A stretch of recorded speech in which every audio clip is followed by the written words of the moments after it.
Друзья, приветствую! В этом видео я покажу вам, как я купил свой первый спортбайк и полностью освежил его до идеальнейшего состояния. Все работы выполнял самостоятельно, поэтому переделка будет еще интересней. Приятного просмотра! Все началось в ноябре 2024 года с объявления о срочной продаже Yamaha R1. По описанию и фотографиям было непонятно, какие требуются вложения, поэтому я сразу же созвонился с продавцом и договорился о встрече. Выяснилось, что это первый владелец и мотоцикл в Казахстане всего год, а вложения требовались в основном по внешке, также нужно было заменить заднюю шину и ведущую звездочку цепи. Мотор работал отлично, коробка также без нареканий, все передачи включались, но прокатиться я на нем не мог из-за гололеда. Единственное, что сильно смущало, это нештатная кнопка включения вентилятора и звон в районе двигателя, но я надеялся, что причина в открученном выхлопе. Также продавец мне подробно рассказал всю историю владения мотоциклом, выяснилось, что мотор он уже заменил и теперь остается только восстановить внешний вид, но так как ему срочно нужны деньги, решил свой R1 продать. Недолго думая, я решаюсь на покупку, отдаю деньги и забираю мотоцикл.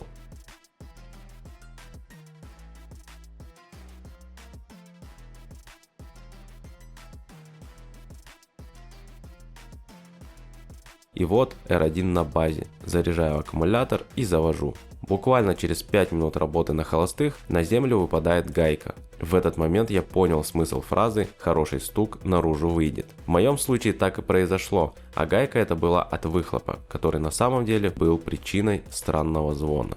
Ну вот, одна проблема уже решилась. Также проверяю генератор, зарядка идет, все окей, и начинаю снимать пластик с мотоцикла. Меня очень удивила простота разбора и порадовало то, что весь пластик и крепеж были оригинальными, включая быстросъемные винты. Уже через несколько часов все элементы лежали в моем коридоре, готовые к мойке. Первое, что я решил сделать, это отполировать фару химической полировкой. Мне нравится этот способ восстановления фар тем, что он очень простой. Достаточно сошкурить поверхность и отпарить фару раствором из комплекта.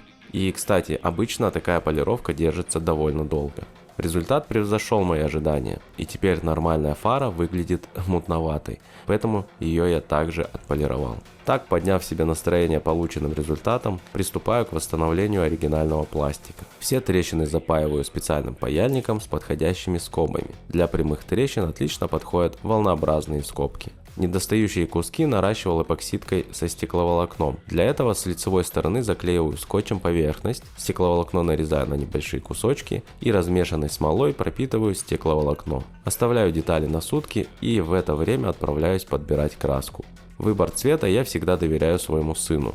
Единственное условие – это акриловая краска. Мне нравится скорость такой окраски, отличная укрывистость. То есть мы загрунтованную поверхность сразу покрываем цветным лаком. Но сначала все отремонтированные детали нужно подготовить под грунт, а для этого поверхности должны быть идеально ровными. Поэтому замешиваем шпатлевку. Сначала со стекловолокном, а потом я уже использую шпатлевку для пластика. Ну и конечно же после застывания наш пластик нужно отшлифовать. Но мой новый компрессор перестал накачивать давление, поэтому работа встала на время гарантийного ремонта. К счастью, сидеть сложа руки не пришлось, потому что ко мне приехал покупатель за VMAX. Удивительно то, что он проделал путь в 1500 километров за мотоциклом, который видел только на фотографиях и видео на моем канале. Осмотр был недолгий, он сразу же сделал тестовый выезд, и несмотря на то, что это его первый мотоцикл, а VMAX очень тяжелый, он быстро к нему привык. Деньги получены, VMAX загружен, и мы отправляемся на переоформление. Там же я получаю красивый номер на наш R1 и провожаю VMAX в долгий путь длиной в 1500 километров. После на эти деньги мы купим себе новый проект, о котором уже есть много видео. Это настоящий Goldwing от Yamaha Venture Royale 1300. Практически с таким же двигателем, как на VMAX, но с немного большим объемом и просто огромными весом и габаритами. С его судьбой вы, конечно же, можете ознакомиться на моем канале. Итак, компрессор починили, а значит продолжаем готовить пластик к окраске. Долго и муторно шлифуем шпатлевку, где-то снова шпатлюем и опять шлифуем, а затем наносим грунт. Так как деталей немного, я за один прием загрунтовал весь пластик, а на следующий день приступил к его шлифовке. И так как грунт мы шлифовали на мокрую, детали пришлось оставить до полного высыхания. Ну а на следующий день пластик был окрашен. И из-за того, что я крашу в гараже, на детали попадает много мусора и опыла краски. Поэтому оставляем их на 2 недели и отправляемся в другой гараж для работы по техничке. Помните, я говорил, что нужно заменить ведущую звезду? Дело в том, что у меня стоит 530-я цепь, а звезду на наш R1 почему-то поставили под 525-ю. Она тоньше, и из-за этого цепь на ней перескакивала. За кадром я звезду заменил на подходящую, но выявилась новая проблема, и для меня это была просто трагедия. То есть, я делаю пробный выезд, разгоняюсь на первой передаче и все окей, разгон с непривычки шокирует. Переключаюсь на вторую и во время ускорения чувствую рывки, как будто кто-то на секунду сильно тянет тебя назад и отпускает. То есть на нашей R1, оказывается, вылетает вторая передача. Меня расстроило то, что продавец заверил меня в идеальной работе коробки, а на деле все было совсем не так. Я прошу заснять меня, когда я буду шлифовать на месте, чтобы убедиться в проблеме именно коробки, а не растянутой цепи или изношенной задней звезды. Сцепление, газ, передний тормоз, вторая передача и колесо срывается в букс, попутно разбивая слайдер цепи и окончательно стирая заднюю шину. К сожалению, проблема действительно в коробке. Недолго думая, я решаюсь снять мотор. Разбираю все навесное, подвесив мотоцикл на гуське. В дальнейшем он нас еще не раз выручит. Ну а разборка шла хорошо. Вытащить мотор из R1 – это очень простая задача. Не просто было снять ротор генератора, который железобетонно сидел на коленвале. Хотя должно было быть все просто. Подбирается большой болт с подходящей резьбой и вкручивается гайковертом до срыва ротора с коленвала. Я таких болтов купил 3, на всякий случай. Но задача стала невыполнимой, на всех болтах слезалась резьба. Можно было нагреть ротор, но у меня не было горелки. Зато была бормашинка. В общем, я абсолютно без сожалений распилил ротор и наконец снял его. На всякий случай, чтобы вы не подумали, что я безумец, который режет дорогостоящие детали или что мне некуда деньги девать, расскажу вам, что я сначала созвонился с предыдущим владельцем, у которого лежал старый мотор. Уточнил, есть ли у него ротор и сможет ли он мне его продать. Ответ был положительный, и цену за него он назвал всего $20. Еще в придачу отдал поддон с исправным датчиком уровня масла и кучу болтов, за что ему большое спасибо. Именно поэтому я сознательно пошел на распиливание ротора, и уже через 5 минут коробка передач была у меня в руках. Забираю ее домой и начинаю искать причину вылетающей второй передачи. Проблема оказалась в слизанных зубчиках на шестерне. Как выяснилось, это стандартная история для первых поколений R1.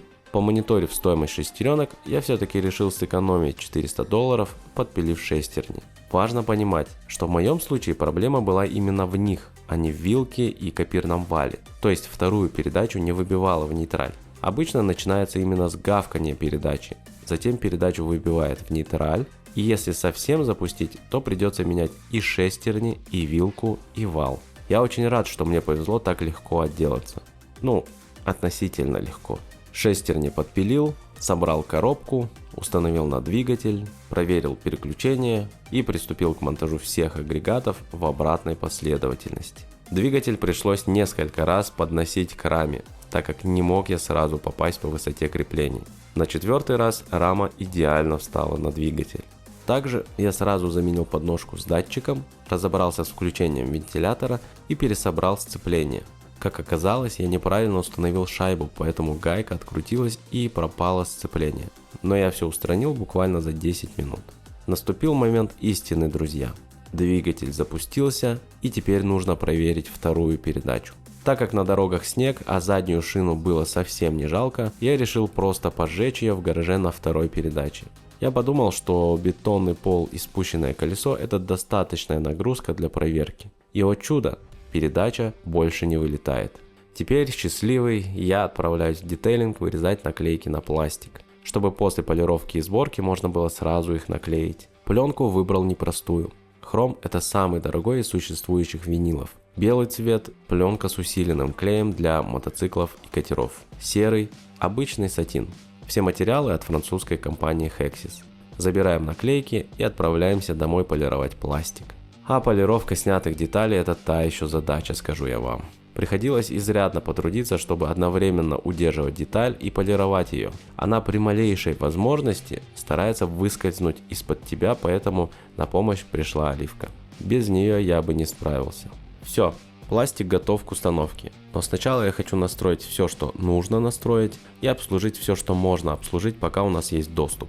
Конечно же, лезем в карбюраторы и настраиваем их. Устраняем все течи, причиной которым были слизанные резьбы. Специально для этого я заказал вертыши. Еще возникла проблема со стартером и обгонной муфтой. Мотоцикл просто отказался запускаться, а стартер издавал какие-то визжащие звуки. И снова нам на помощь пришел предыдущий владелец. Он также нашел оригинальные поворотники и отдал все, что могло пригодиться, за что ему снова огромное спасибо. В общем, все заменил, вертыши установил, поддон поставил на новую прокладку, а потом обнаружилось, что я сломал поддон. Перекрутил болт на одном из углов, и поддон просто не выдержал. Но хорошо то, что у меня был второй поддон. Снова все откручиваю, меняю поддон, ставлю новую прокладку, закручиваю обратно, и наконец-то течей больше нет. Кстати, я забыл сказать, что до этого я снял оба колеса, чтобы заменить шины и отполировать полки. Мне очень не нравятся полностью черные колеса, поэтому я и решил потратить несколько дней на зачистку краски и полировку специальными пастами для алюминия и нержавейки. Ну и конечно же купил новые шины Michelin и самостоятельно перебортовал их, а также сделал балансировку. Осталось только перешить сиденья, отполировать выхлоп и конечно же все собрать. Сидушки я решил делать по собственному дизайну, а для пошива купил промышленную машинку. Да-да, проще же купить инструмент и сделать самостоятельно, чем отдать мастерам на перешив. Зато у меня теперь есть классная швейная машинка, которая в легкую прошивает 8 слоев кожи. Ну а результат получился просто шикарным. Хотя оценивать его лучше вам. Вот теперь можно собирать наш R1, а после сборки клеить наклейки. С вырезанными логотипами было все просто, но дизайн нужно было вырезать с нуля. Для этого я купил нитевидный нож, который позволяет резать идеально ровные линии. Так, спустя несколько часов наш спортбайк был полностью завершен. Остается только сделать первый в этом году выезд, но это уже вы увидите в следующей серии. Друзья, спасибо, что досмотрели до конца. Обязательно оцените проделанную работу в комментариях и не забудьте поставить лайк. Для меня это лучшая поддержка. А я продолжаю работу над нашим Venture Royale. До встречи в следующих видео.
Косяк какой-то. У меня проблема, друзья.